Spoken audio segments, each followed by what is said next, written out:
Hello everyone, and welcome to another special edition of Fun Knife Friday. This is a special edition because I want to give a salute to Patty of Paddys Potato Peelers. Last Friday I did a review of this, the boys' favorite knife that I found in an antique store, and I was so excited to get this knife. Patty watched my video and saw the excitement that I had, and he responded with a video of his own.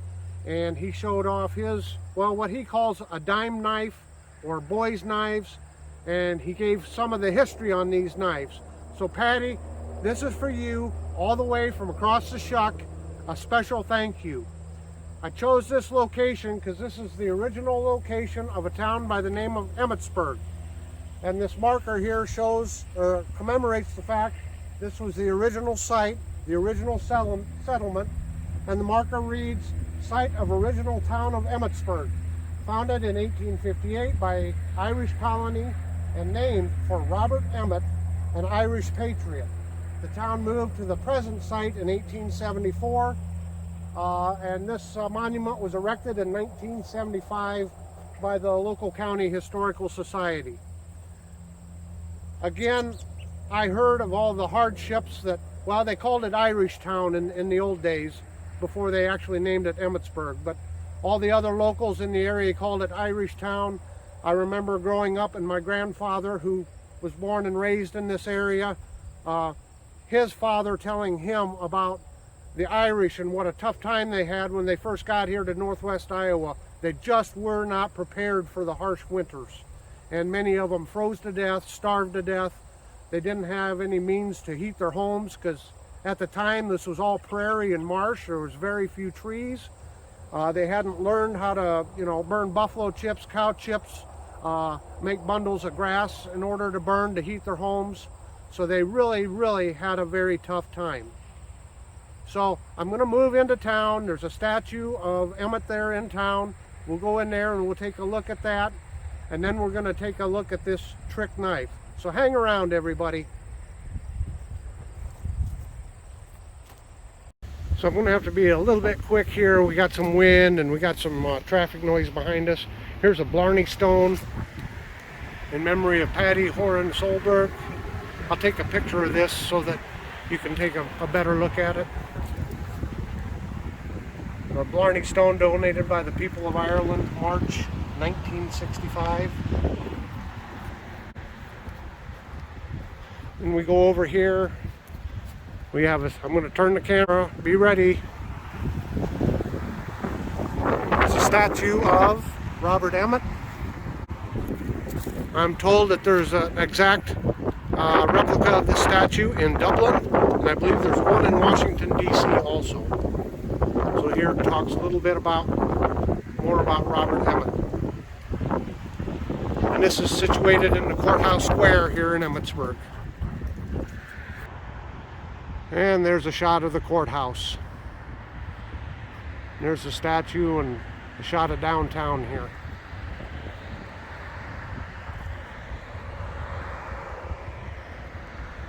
I'm going to take some more pictures and I'll post them at the end of the video for anyone that's interested in looking at them.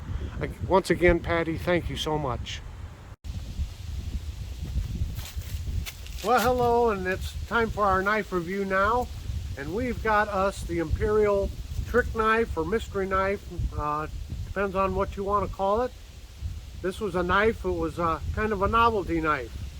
And I'm going to show some close-ups and I'll open it up, with a close-up so you can see better. But there's no nail nick on this. So the trick was you would show this knife, hand this knife to someone and say, can you open this up for me? And of course, most people couldn't figure it out. But it's a trick knife. You gotta tip it up so the blade is facing up. And then you push in on the blade. You gotta shake down here, and there's a little pin down there.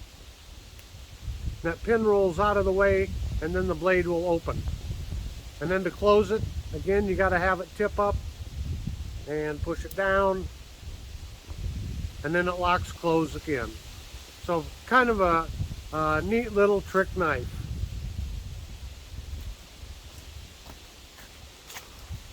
Okay, we'll try it as a close-up here.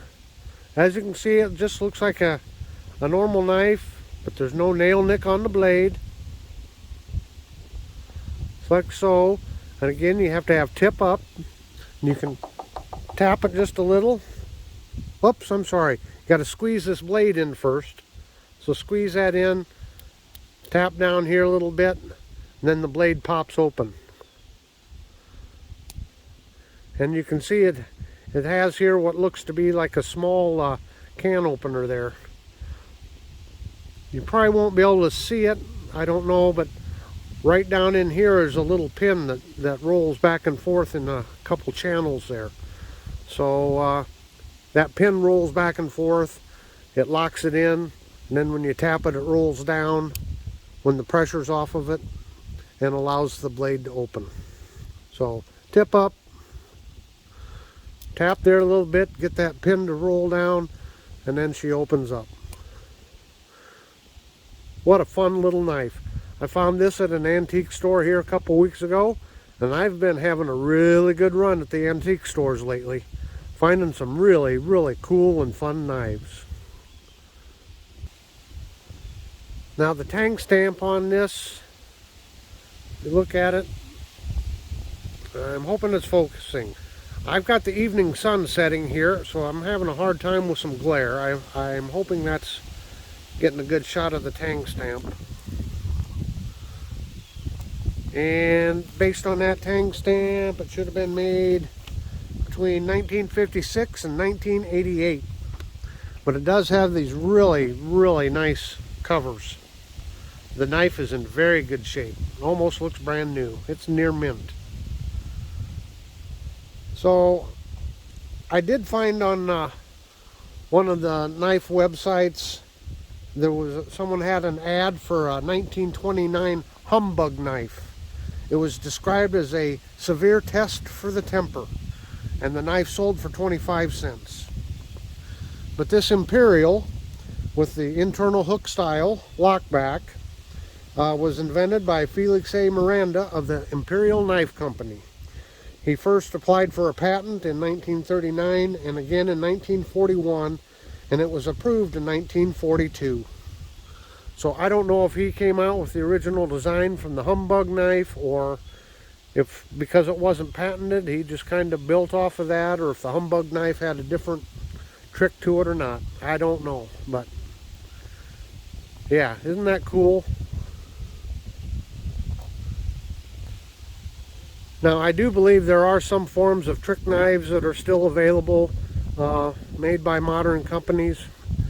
Find them in like magic stores and places like that. I don't know if they have the same design as this, but there's other trick knives out there. But this is a classic. This is a vintage. I plan on having a lot of fun with this knife. And hey, while we're talking about this, you know, I encourage you all to go out to your local pawn shops, antique stores, yard sales, wherever. You just never know what kind of interesting knife you're going to find. So to everyone, and especially to Patty, once again, I hope everybody has a great Fun Knife Friday.